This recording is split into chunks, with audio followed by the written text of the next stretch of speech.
Welcome back to our programming classes. Statistical inference ആണ് നമ്മൾ ഇനി നോക്കാൻ പോകുന്നത്. So what is statistical inference? നമ്മൾ ഡാറ്റ അനാലിസിസും സ്റ്റാറ്റിസ്റ്റിക്സും യൂസ് ചെയ്തിട്ട് എന്തെങ്കിലും ഒരു പോപ്പുലേഷന്റെ എന്തെങ്കിലും ഒരു കൺക്ലൂഷനിലേക്ക് നമ്മൾ എത്തുന്ന പ്രോസസ്സിനെയാണ് സ്റ്റാറ്റിസ്റ്റിക്കൽ ഇൻഫറൻസ് എന്ന് പറയാം. Using data analysis and statistics to make conclusions about a population is called statistical inference. Statistical inferenceൽ രണ്ട് ടൈപ്പ് മെയിൻ ആയിട്ട് വരുന്നുണ്ട്, എസ്റ്റിമേഷൻ ആൻഡ് ഹൈപ്പോത്തസിസ് ടെസ്റ്റിംഗ്. നമ്മളിവിടെ ഹൈപ്പോത്തസിസ് ടെസ്റ്റിങ്ങിനെ കുറിച്ചിട്ടാണ് ഡീറ്റെയിൽ ആയിട്ട് നോക്കുന്നത്.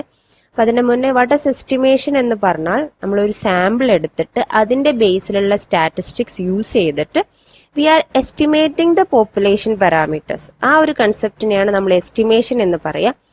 അതുപോലെ ചെയ്യുന്ന വേറൊരു കാര്യമാണ് ഹൈപ്പോത്തസിസ് ടെസ്റ്റിംഗ്. അപ്പൊ നമ്മൾ ഇനി നോക്കാൻ പോകുന്നത് ഹൈപ്പോത്തസിസ് ടെസ്റ്റിംഗ് ആണ്. അപ്പൊ അതിൽ ഡിഫറെന്റ് ടെസ്റ്റ്സ് ഉണ്ട്, അതിനെ കുറിച്ച് പറയുന്നു, അത് ആറിൽ എങ്ങനെ ചെയ്യുന്നു എന്ന് പറയുന്നു. അതാണ് മെയിൻ ആയിട്ട് ഈ ഒരു വീഡിയോയിൽ ഉണ്ടാവും. What is hypothesis testing? Hypothesis testing is a method to check if a claim about a population is true.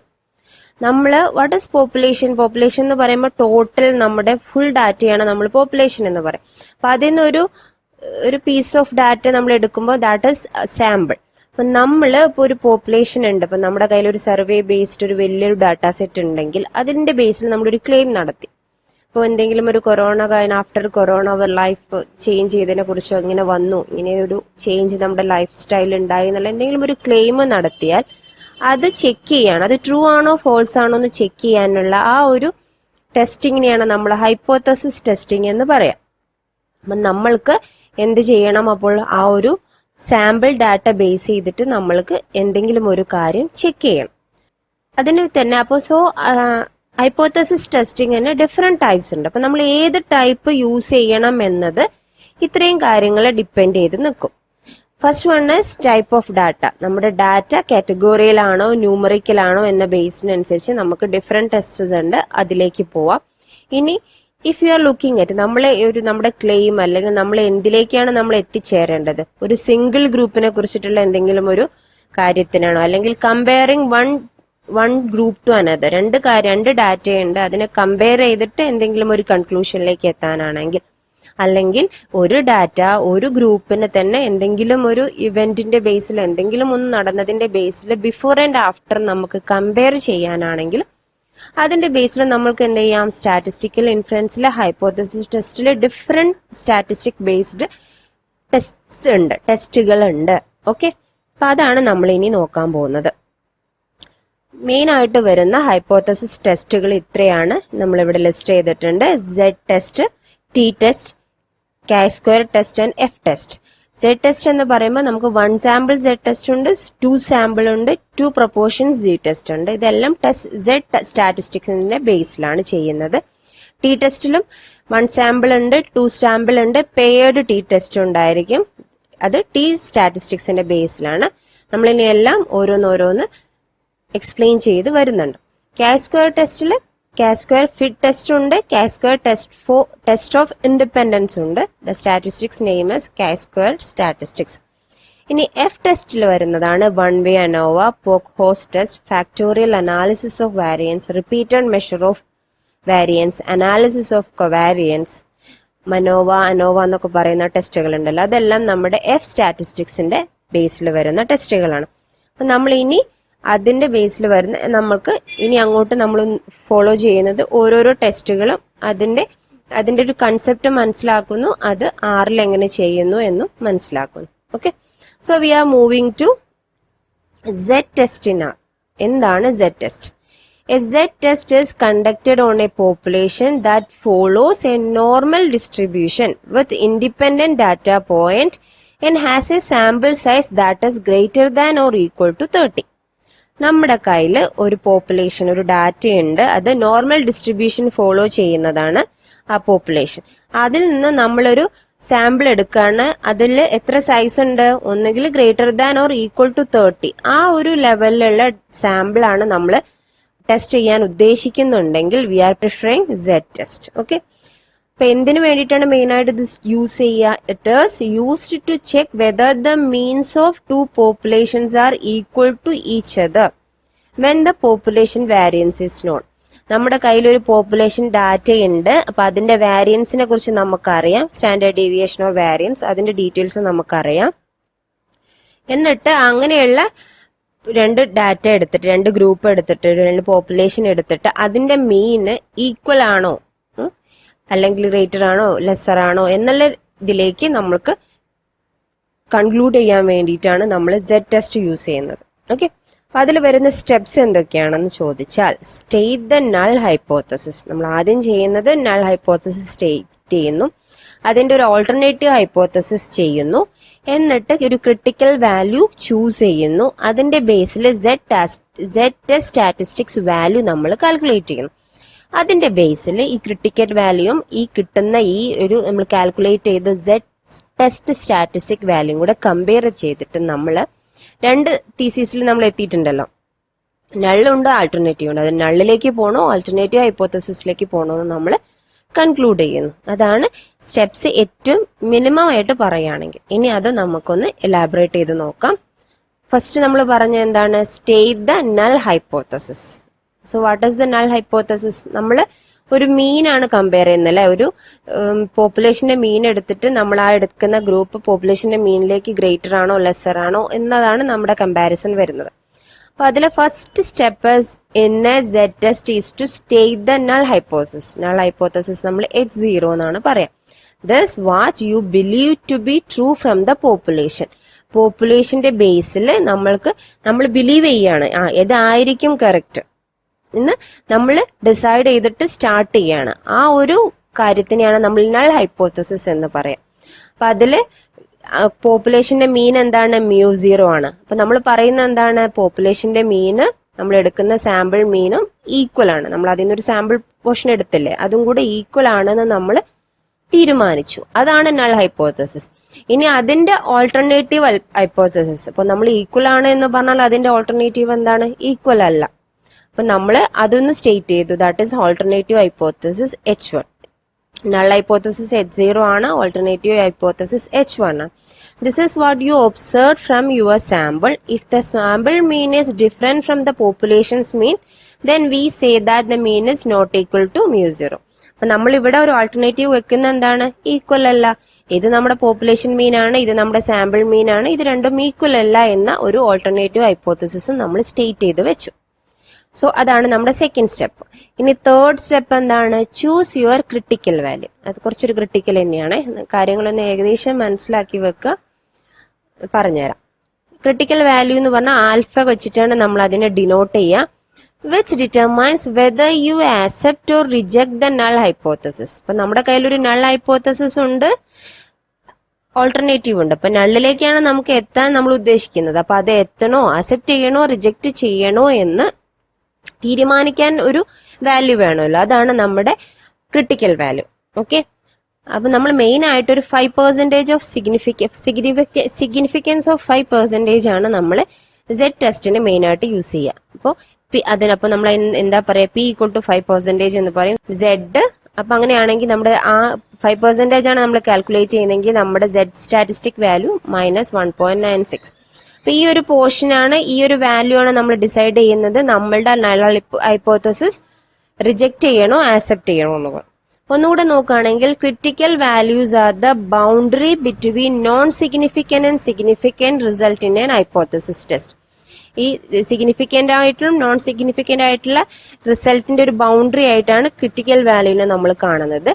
Test statistics that exceed A critical value have a low probability of occurring if the null hypothesis is true. നമ്മൾക്ക് കിട്ടുന്ന statistics value critical വാല്യൂവിനേക്കാളും exceed ചെയ്യുകയാണെങ്കിൽ അപ്പൊ അത് നമുക്ക് പറയാൻ പറ്റും എന്താണ്, null hypothesis true ആവാനുള്ള ചാൻസ് വളരെ ലോ ആണ്. therefore when test statistics exceed the critical value you can reject the null hypothesis.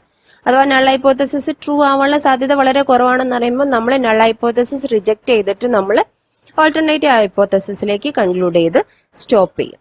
അങ്ങനെ നമ്മൾക്ക് ഒരു ഡിസിഷനിലേക്ക് എത്താൻ നമ്മളെ ഹെൽപ്പ് ചെയ്യുന്ന വാല്യൂ ആണ് ക്രിട്ടിക്കൽ വാല്യൂ. ഓക്കെ, ഒരു എക്സാമ്പിൾ വെച്ച് നമുക്ക് നോക്കാം. അതിനുശേഷം നമ്മൾ എന്ത് ചെയ്യുന്നു, Z test statistics value calculate ചെയ്യുന്നു. അപ്പൊ നമ്മൾ പറഞ്ഞു നമ്മുടെ കയ്യിൽ എന്തുണ്ട്, ഒരു പോപ്പുലേഷൻ മീൻ ഉണ്ട്, സാമ്പിൾ മീൻ ഉണ്ട്, നമ്മൾക്ക് variance of standard deviation non ആയിട്ടുള്ള ഒരു വാല്യൂ ആണ് നമ്മൾ, അല്ല ഒരു പോപ്പുലേഷൻ ആണ് നമ്മൾ എടുക്കുന്നത്. അപ്പോഴാണ് നമ്മൾ സെഡ് ടെസ്റ്റ് സ്റ്റാറ്റിസ്റ്റിക്സിലേക്ക് പോവുക. നമ്മൾ എങ്ങനെയാണ് അപ്പൊ സെഡ് വാല്യൂ കാൽക്കുലേറ്റ് ചെയ്യുന്നത്? μ1 minus μ0 divided by sigma divided by √n. μ1 minus μ0 that is sample mean minus population mean divided by this is our standard deviation divided by √n. n എന്ന് പറഞ്ഞാൽ നമ്മുടെ സാമ്പിളിന്റെ size ആണ്. Okay, അപ്പൊ അതിന്റെ ബേസിൽ നമ്മൾ എന്ത് ചെയ്യും, സെഡ് വാല്യൂം കാൽക്കുലേറ്റ് ചെയ്യും.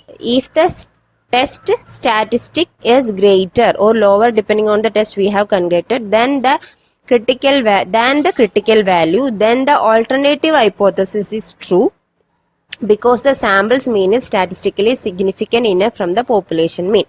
അപ്പൊ നമ്മുടെ കയ്യിൽ ഒരു ക്രിട്ടിക്കൽ വാല്യൂ ഉണ്ട്, അതുപോലെ നമ്മൾ സെഡ് വാല്യൂ കാൽക്കുലേറ്റ് ചെയ്തു. ഇപ്പൊ ഈ സെഡ് വാല്യൂ ഗ്രേറ്റർ ദാൻ നമ്മുടെ ക്രിട്ടിക്കൽ വാല്യൂ ആണെങ്കിൽ നമ്മൾ എന്ത് ചെയ്യും, നൾ ഹൈപ്പോത്തസിസിനെ റിജക്ട് ചെയ്തിട്ട് ഓൾട്ടർനേറ്റീവ് ഹൈപ്പോത്തസിസിലേക്ക് പോകും.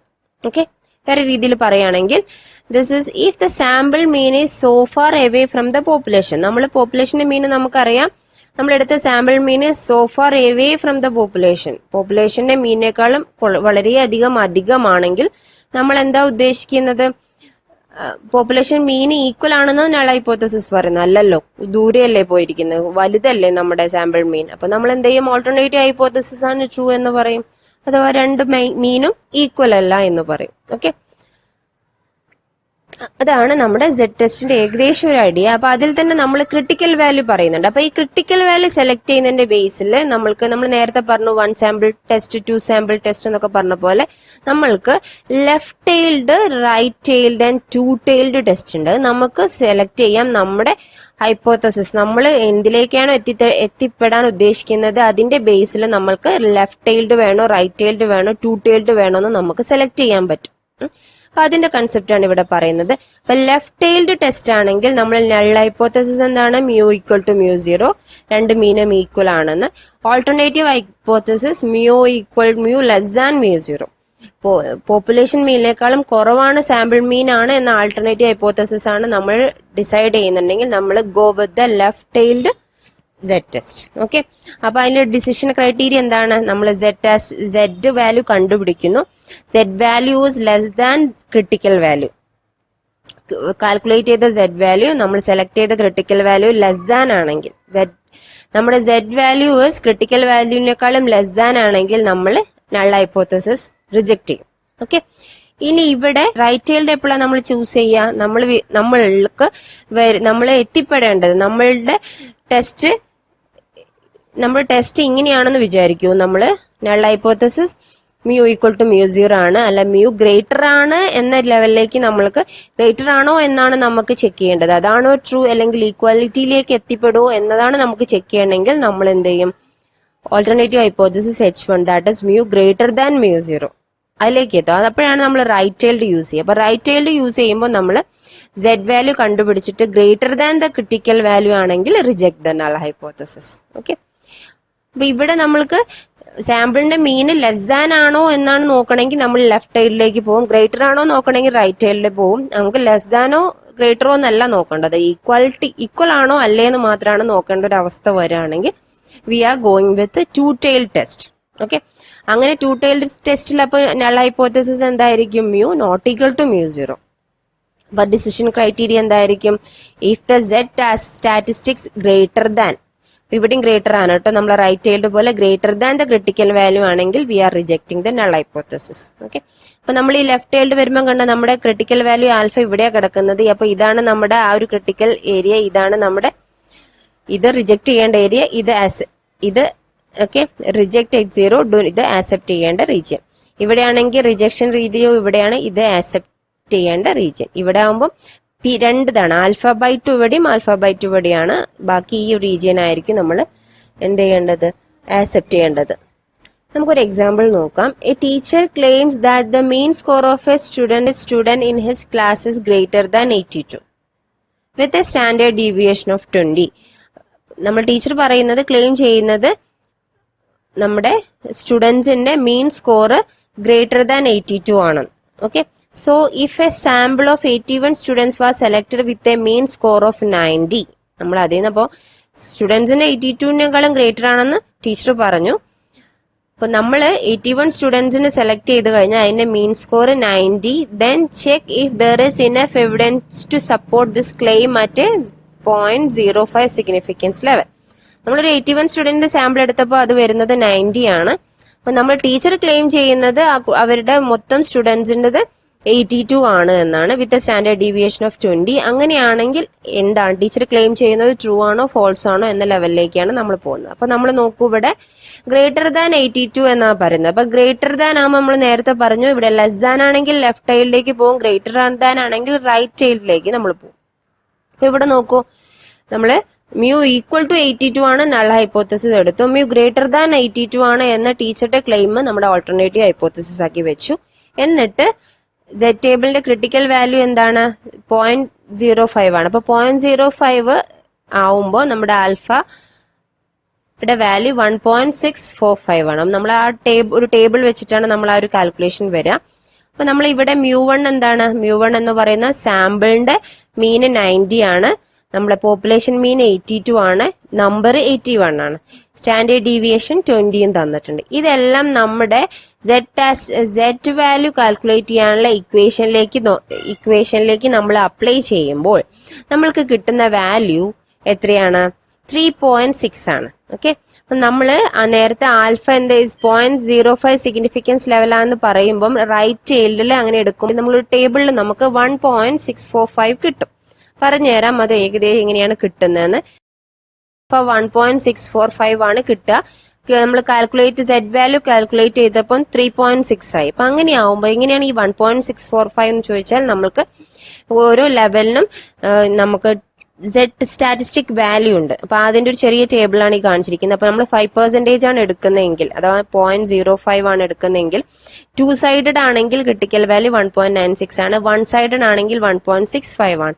നമ്മൾ റൈറ്റ് സൈഡിലല്ല എടുത്തിരിക്കുന്നത്. അപ്പൊ 1.65 അഥവാ 1.645.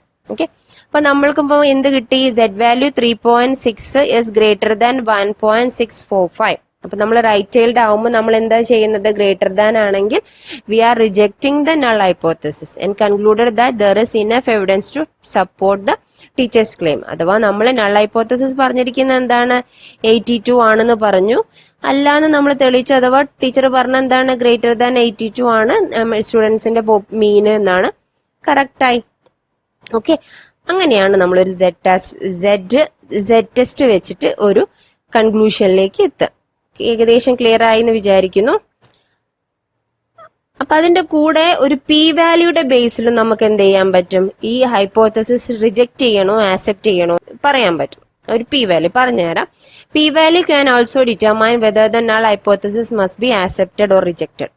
P value is compared with alpha in the following way. നമ്മൾ എങ്ങനെയാണ്, P value less than or equal to alpha ആണെങ്കിൽ നൾ ഹൈപ്പോത്തസിസ് റിജക്ട് ചെയ്യും, P value greater than alpha ആണെങ്കിൽ നൾ ഹൈപ്പോത്തസിസ് ആക്സെപ്റ്റ് ചെയ്യും. ഓക്കെ, ഒരു പി വാല്യൂ വെച്ചിട്ട്. അപ്പൊ എന്താണ് പി വാല്യൂ എന്ന് പറഞ്ഞുതരാം. അപ്പൊ നമുക്കൊരു പി വാല്യൂ ഫൈൻഡ് ചെയ്യണം എന്ന് വിചാരിക്കും. നമ്മൾക്ക് നമ്മുടെ കയ്യിൽ ആൽഫയുണ്ട്, സെഡ് വാല്യൂ ഉണ്ടെങ്കിൽ അത് വെച്ചിട്ട് നമുക്ക് എന്ത് ചെയ്യാം, നൾ ഹൈപ്പോത്തസിസ് ആക്സെപ്റ്റ് ചെയ്യണോ റിജക്ട് ചെയ്യണോ എന്ന് പറയാം. ഒരു പി വാല്യൂ ബേസ് ചെയ്തിട്ട് നമുക്ക് പറയാൻ പറ്റും. ഈ പി വാല്യൂ ഇവിടെ പറയാൻ കാരണം നമ്മൾ സെഡ് ടെസ്റ്റ് 6 ചെയ്യുമ്പോൾ നമുക്ക് കിട്ടുന്ന റിസൾട്ട് ഒരു പി വാല്യൂ ഉണ്ട്. അപ്പൊ എന്താണ് ഈ പി വാല്യൂ എന്ന് നിങ്ങൾ മനസ്സിലാക്കാണ്ടിരിക്കരുത്.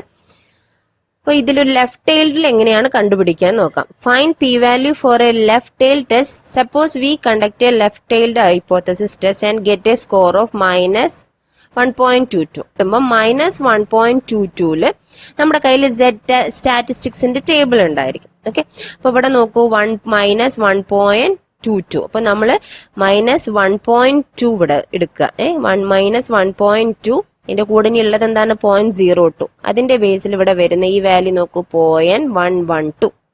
ഓക്കെ, അതാണ് നമ്മുടെ പി വാല്യൂ. അപ്പൊ ഈ പി വാല്യൂ എത്രയാണ്, 0.112. നമ്മുടെ സെഡ് സ്കോർ എത്രയാണ്, -1.22. ഓക്കെ, ഗ്രേറ്റർ ആണോ ലെസർ ആണോ എന്ന ബേസിൽ. ഇപ്പൊ നമ്മൾ നേരത്തെ പറഞ്ഞ എന്താണ്, P value is less than or equal to alpha, P value is greater than alpha ആണെങ്കിലും നമുക്ക് ആക്സെപ്റ്റ് ചെയ്യണോ റിജക്ട് ചെയ്യണോ എന്ന് പറയാൻ പറ്റും. പി വാല്യൂയുടെ കൺസെപ്റ്റ് എങ്ങനെയാ വരുന്നത്, അപ്പൊ അതൊന്നും കൂടെ നമുക്കൊന്ന് നോക്കാം.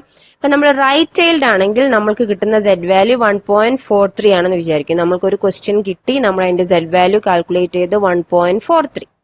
അപ്പൊ ഇവിടെ നോക്കൂ, 1.443 അല്ലേ, 3 ഇവിടെ ഉണ്ട്, 3. അപ്പൊ നമുക്ക് കിട്ടുന്ന വാല്യൂ എത്രയാണ്, 0.9236. ഓക്കെ, അപ്പൊ 0.9236 ആണെങ്കിൽ റൈറ്റ് ചൈൽഡ് ആയാൽ ഒരു വ്യത്യാസമുണ്ട്. നമ്മൾ P value correct final P value കിട്ടണമെങ്കിൽ 1 മൈനസ് 0.9236. അപ്പൊ ഇതാണ് നമ്മുടെ പി വാല്യൂ. അപ്പൊ ഈ പി വാല്യൂ നമ്മുടെ ആൽഫ വാല്യൂ കമ്പയർ ചെയ്തിട്ട് null value null hypothesis accept ചെയ്യണോ റിജക്ട് ചെയ്യണോ എന്ന് തീരുമാനിക്കാം. ഓക്കെ, ഇനി ടു ടൈൽഡ് ആണെങ്കിൽ നമ്മൾ നേരത്തെ പറഞ്ഞു, നേരത്തെ നമ്മൾ ഒരു പിക്ചർ കാണിച്ചിരുന്നു. അപ്പൊ അതിൽ ഇവിടെ ആൽഫ ബൈ 2 ആണ്, ഇവിടെ ആൽഫ ബൈ 2 ആണ്. അപ്പൊ നമ്മൾക്ക് കിട്ടിയ സെഡ് വാല്യൂന്റെ ബേസിൽ 0.04 നമ്മള് ആ ഒരു പി വാല്യൂ നമുക്ക് കിട്ടുന്നു. പി വാല്യൂ ഇൻറ്റു 2 ചെയ്യും, അഥവാ ടു ടൈൽഡ് ആയതുകൊണ്ട്. അപ്പൊ നമ്മൾക്ക് ഫൈനൽ പി വാല്യൂ കിട്ടും. അതിന്റെ ബേസിൽ നമ്മൾക്ക് ഹൈപ്പോത്തസിസ് ആക്സെപ്റ്റ് ചെയ്യണോ റിജക്ട് ചെയ്യണോ എന്ന് തീരുമാനിക്കും. ഓക്കെ, ഏകദേശം പി വാല്യൂ മനസ്സിലായെന്ന് വിചാരിക്കുന്നു. അതാണ് ബേസിക്കലി നമ്മൾ ഒരു ടെസ്റ്റിംഗ് ചെയ്യുമ്പോൾ അറിഞ്ഞിരിക്കേണ്ട കുറച്ച് ബേസിക് ആയിട്ടുള്ള കാര്യങ്ങൾ. ഇങ്ങനെയുള്ള ഈ പി വാല്യൂ, ക്രിട്ടിക്കൽ വാല്യൂ ഒക്കെ ഇനി വരുന്ന ടി ടെസ്റ്റിനൊക്കെ ബാധകമാണ് കേട്ടോ. ഏകദേശം സെറ്റ് ടെസ്റ്റ് എങ്ങനെയാ ചെയ്യുന്നതെന്ന് മനസ്സിലാവുമെന്ന് വിചാരിക്കുന്നു. അപ്പൊ അങ്ങനെയുള്ള സെറ്റ് ടെസ്റ്റ് എന്തുണ്ട്, 1 സാമ്പിൾ സെറ്റ് ടെസ്റ്റ് ഉണ്ട്, 2 സാമ്പിൾ സെറ്റ് ടെസ്റ്റ് ഉണ്ട്. അപ്പൊ 1 സാമ്പിൾ ആകുമ്പോൾ നമ്മൾ നേരത്തെ നോക്കിയ ആ എക്സാമ്പിൾ തന്നെയാണ്, ആ ഒരു ഇക്വേഷൻ തന്നെയാണ്. അഥവാ ഒരു സാമ്പിളിന്റെ ബേസിൽ, അഥവാ sample mean minus population mean divided by population standard deviation divided by root n. Okay, ഇനി 2 സാമ്പിൾ ആണെങ്കിൽ നമ്മൾ എന്താ ചെയ്യുന്നതെന്ന് ചോദിച്ചാൽ, 1 sample is check if there is a difference between sample mean and the population mean. Sample മീനും population മീനും തമ്മിൽ എന്തെങ്കിലും ഡിഫറൻസ് ഉണ്ടോ നോക്കേണ്ടതാണ് 1 സാമ്പിൾ സെറ്റ് ടെസ്റ്റ്. ഇനി സാമ്പിൾ മീൻ, 2 സാമ്പിൾ മീനുകൾ തമ്മിൽ എന്തെങ്കിലും ഡിഫറൻസ് ഉണ്ടോ എന്ന് ചെക്ക് ചെയ്യാനാണ് നമ്മൾ ഉദ്ദേശിക്കുന്നതെങ്കിൽ we are going with 2 sample set test. Okay, അത് നമ്മുടെ sample size greater than or equal to 30 ആണെങ്കിൽ നമ്മൾ സെറ്റ് ടെസ്റ്റ് സെലക്ട് ചെയ്യും. അപ്പൊ നമ്മൾക്ക് എന്തുണ്ടായിരിക്കും, 2 സാമ്പിൾ മീൻ വെച്ചിട്ടായിരിക്കും, അഥവാ ഫസ്റ്റ് സാമ്പിളിന്റെ mean minus second sample mean divided by first sample standard deviation of first sample square divided by n1 plus standard deviation of second sample square divided by n2, അതിന്റെ root. ഇതായിരിക്കും അതിന്റെ equation. അപ്പൊ ഇതിന്റെ ബേസിൽ നമുക്ക് Z value കിട്ടുന്നു. Significance level വെച്ചിട്ട് critical value നമുക്ക് മനസ്സിലാക്കാം. അത് കമ്പയർ ചെയ്തിട്ട് നമ്മൾ ആക്സെപ്റ്റ് ചെയ്യണോ റിജക്ട് ചെയ്യണോ തീരുമാനിക്കുന്നു. ഇനി പി വാല്യൂ ആണ് കണ്ടുപിടിക്കണമെങ്കിൽ നമ്മൾ ആ ടേബിളിൽ പോയിട്ട് അതിന്റെ ബേസിലും നമുക്ക് ഈ ഒരു ഡിസിഷനിലേക്ക് എത്താൻ പറ്റും. ഓക്കെ, ഇനി ആറിൽ എന്താ എങ്ങനെയാ അത് ചെയ്യുന്നതെന്ന് ചോദിച്ചാൽ വളരെ സിമ്പിൾ ആണ്. സെഡ് ഡോട്ട് ടെസ്റ്റ് എന്ന് പറഞ്ഞിരിക്കുന്ന ഒരു ഫംഗ്ഷൻ ഉണ്ട്. അതിൽ നമ്മൾക്ക് ഒരു സാമ്പിൾ ആണെങ്കിൽ ഒരു സാമ്പിൾ കൊടുക്കാം. ഒരു സാമ്പിളും പോപ്പുലേഷൻ മീനും വെച്ചിട്ടാണ്, അല്ലെങ്കിൽ 2 സാമ്പിൾ 2 സാമ്പിൾ ടെസ്റ്റ് ആണ് ചെയ്യണമെങ്കിൽ നമുക്ക് 2 സാമ്പിളിൽ 2 ഡാറ്റ സെറ്റിനെ ഇങ്ങോട്ട് പാസ് ചെയ്യാം. അല്ലെങ്കിൽ 1 പാസ് ചെയ്താൽ അത് 1 സാമ്പിൾ സെറ്റ് ടെസ്റ്റ് ആയിട്ട് ഡിഫോൾട്ട് ആയിട്ട് അത് മാറും. ഓക്കെ, ഇനി നമ്മൾക്ക് 1 സൈഡഡ് വേണോ 2 സൈഡഡ് വേണോ, അഥവാ ലെഫ്റ്റ് ചൈൽഡ് വേണോ റൈറ്റ് ചൈൽഡ് വേണോ 2 സൈഡഡ് വേണോ എന്ന് പറയാം. അതിനുള്ള പാരാമീറ്റർ ആണത് ആൾട്ടർനേറ്റീവ് ഈക്വൽ ടു 2 സൈഡഡ്. അപ്പൊ അത് 2 സൈഡഡ് ഇതാണ്. അപ്പൊ ഏതൊക്കെയാ പാരാമീറ്റേഴ്സ് എന്നൊന്നും കൂടെ നോക്കാം. X value for the first sample, Y is the values for the second sample. 2 sample test ആണെങ്കിൽ, അത് 1 സാമ്പിൾ ടെസ്റ്റ് ആണെങ്കിൽ ഒരു സാമ്പിൾ മാത്രം പാസ് ചെയ്താൽ മതി. ഓൾട്ടർനേറ്റീവ് മീൻസ് നമ്മൾ ലെസ് ദാൻ ആണോ, അഥവാ ലെഫ്റ്റ് ടൈൽഡ് ആണോ റൈറ്റ് ടൈൽഡ് ആണോ 2 സൈഡഡ് ആണോ, അത് ഗ്രേറ്റർ ലെസ് 2 സൈഡഡ് ആ ബേസിലാണ് കൊടുക്കുക. ഇനി മ്യൂ എന്ന് പറയുമ്പോൾ mean under the null or mean difference, അഥവാ 2 സാമ്പിൾ കേസ് ആണെങ്കിൽ അതിന്റെ ഡിഫറൻസ്, അല്ലെങ്കിൽ നമ്മുടെ പോപ്പുലേഷൻ മീൻ അവിടെ കൊടുക്കും. സിഗ്മ ഡോട്ട് എക്സ് എന്ന് പറഞ്ഞാൽ population standard deviation of the first sample, sigma dot Y population standard deviation of the second sample. Then confidence level of നമ്മൾ ഏത് ആ ഒരു ലെവൽ സിഗ്നിഫിക്കൻസ് ലെവലാണ് യൂസ് ചെയ്യുന്നത്. അപ്പൊ 2 സാമ്പിൾ പാസ് ചെയ്തു, ഓൾട്ടർനേറ്റീവ് ഏത് ടൈൽഡ് ആണെന്ന് പറഞ്ഞു കൊടുക്കാം. നമ്മുടെ സാമ്പിളിന്റെ മെയിൻ 2 സാമ്പിൾ ആണെങ്കിൽ അതിന്റെ ഡിഫറൻസ് ആണ് പാസ് ചെയ്യുക. പിന്നെ പോപ്പുലേഷൻ സ്റ്റാൻഡേർഡ് ഡീവിയേഷൻ 2 ടെസ്റ്റ് ആണെങ്കിൽ 2 സാമ്പിൾ ആയിരിക്കുമല്ലോ, അപ്പൊ 2 പാസ് ചെയ്യണം. അതിന്റെ കോൺഫിഡൻസ് ലെവൽ അത് വെച്ചിട്ട് നമ്മൾ ആ രീതിയിൽ നമ്മൾ എന്ത് ചെയ്താൽ നമ്മൾക്ക് എന്ത് കിട്ടും, അങ്ങനെയുള്ള നമ്മൾ അത് ആ ബേസിൽ നമ്മൾ Z ടെസ്റ്റ് നടത്തി കഴിഞ്ഞാൽ നമ്മൾക്ക് കിട്ടുന്ന ഒരു ഔട്ട്പുട്ട് ഈ രീതിയിലായിരിക്കും. ഒന്നുകൂടെ നോക്കാം നമുക്ക്. ഇവിടെ ഇപ്പം നമ്മൾ ഇങ്ങനെ ഒരു പ്രോഗ്രാം Z ടെസ്റ്റ് ഒക്കെ ചെയ്യുകയാണെങ്കിൽ നമ്മൾ ആദ്യം തന്നെ ഇമ്പോർട്ട് ചെയ്യേണ്ട ലൈബ്രറിയാണ് BSTA, functions and data set for the text basic statistics and data analysis. ഇത് ആദ്യം ചെയ്തിട്ടില്ലെങ്കിൽ നമുക്ക് എറർ വരും. ഇത് നമ്മൾ ആദ്യം തന്നെ നമ്മുടെ പ്രോഗ്രാമിലേക്ക് ആഡ് ചെയ്യുന്നു. എന്നിട്ട് നമ്മളിപ്പോൾ ഒരു ചെറിയൊരു പ്രോഗ്രാമാണ് ഇത്. ഒരു ഡാറ്റ സെറ്റ്, അത്യാവശ്യം നമ്പേഴ്സ് ഉണ്ട്. അതിന്റെ സാമ്പിൾ ടെസ്റ്റ് ചെയ്യണമെങ്കിൽ ആ ഡാറ്റ നമ്മൾ പാസ് ചെയ്യുന്നു. നമ്മൾ 100 നമ്മുടെ മീന് നമ്മൾ കൊടുക്കുന്നു, മ്യൂ നമ്മൾ കൊടുക്കുന്നു, പിന്നെ അതിന്റെ സ്റ്റാൻഡേർഡ് ഡീവിയേഷനും നമ്മൾ കൊടുക്കുന്നു 15. ഓക്കെ, അത് കൊടുത്തു കഴിഞ്ഞാൽ നമുക്ക് കിട്ടുന്ന റിസൾട്ട് ഇങ്ങനെയായിരിക്കും. C, 1 sample Z test. അതാണ് നമ്മൾ ഒരു വാല്യൂല്ലേ പാസ് ചെയ്തിട്ടുള്ളത്. 1 സാമ്പിൾ ടെസ്റ്റ് ആണ്, ഡാറ്റയിലാണ് നമ്മൾ ചെയ്തത്. നമ്മുടെ Z വാല്യൂ 0.90933 ആണ്. അതിന്റെ P വാല്യൂ 0.3632 ആണ്. അപ്പോൾ ഇത് നോക്കി നോക്കൂ, 0.3632 ഇത് ഗ്രേറ്റർ ആണ്. അപ്പൊ ഗ്രേറ്റർ ആവുമ്പോൾ alternative hypothesis true, mean is not equal to 100. നമ്മൾ കൊടുത്തിരിക്കുന്നത് ഇതിന്റെ മീന് 100 ആണോ എന്ന് ചോദിക്കാനാണ് പറഞ്ഞിരിക്കുന്നത്. അപ്പോൾ നമ്മുടെ 5% ലെവലില് ഇത് 100 അല്ല എന്ന ലെവലിലേക്ക് നമ്മൾ എത്തിയിരിക്കുന്നു. ഓക്കെ, പിന്നെ അതിന്റെ ഡീറ്റെയിൽസ് ഇത് പെർസെൻറ്റേജ് ഇന്റർവെൽ, ഈ ഒരു ഇന്റർവെല്ലിലാണ് നമ്മൾ അതിന്റെ ടോട്ടൽ മീന് 100 അല്ല എന്നാണ്. അത് മീൻ ഓഫ് എക്സ് നമ്മൾ 103ലേക്കാണ് അത് എത്തിയിരിക്കുന്നത്. ഗ്രേറ്റർ ദാൻ 100 ആണ് എന്ന ലെവലിലേക്കാണ് എത്തിയിരിക്കുന്നത്. അപ്പൊ അതിന്റെ ബേസിൽ നമുക്ക് എന്ത് ചെയ്യാൻ പറ്റും? നൾ ഹൈപ്പോത്തസിസ് ആണോ ആൾട്ടർനേറ്റീവ് ഹൈപ്പോത്തസിസ് ആണോ എന്ന ലെവലിലേക്ക് പോകും. അല്ലാതെ നമ്മൾ എന്ത് ചെയ്യേണ്ട, Z വാല്യൂ കാൽക്കുലേറ്റ് ചെയ്തു, മറ്റേത് ടേബിളിൽ പോയി നോക്കി, അങ്ങനെയൊന്നുമില്ല. ഇതെല്ലാം നമുക്ക് ഇങ്ങോട്ട് എടുത്തു തരും. ഓക്കെ, നമ്മൾ നേരത്തെ പറഞ്ഞു എങ്ങനെയാണ് P വാല്യൂന്റെ ബേസിൽ Z വാല്യൂ കിട്ടിക്കഴിഞ്ഞാൽ ആക്സെപ്റ്റ് ചെയ്യണോ റിജക്ട് ചെയ്യണോ തീരുമാനിക്കേണ്ടതെന്ന് പറഞ്ഞു. ഞാൻ ഇവിടെ ഒന്നുകൂടെ ജസ്റ്റ് ആഡ് ചെയ്തിട്ടുണ്ട്, നിങ്ങൾക്ക് വായിച്ചു നോക്കാൻ പറ്റും. ഓക്കെ, ഇങ്ങനെയാണ് Z ടെസ്റ്റ് ആറിൽ ചെയ്യുക. നമ്മൾ ഓൾറെഡി ഒരു വീഡിയോ Z ടെസ്റ്റ് വെച്ച് ചെയ്തിട്ടുണ്ട്. അത് രണ്ടും നോക്കുക. രണ്ടും നോക്കിയിട്ട് ഏകദേശം കാര്യങ്ങൾ മനസ്സിലാക്കുക. Okay, thank you.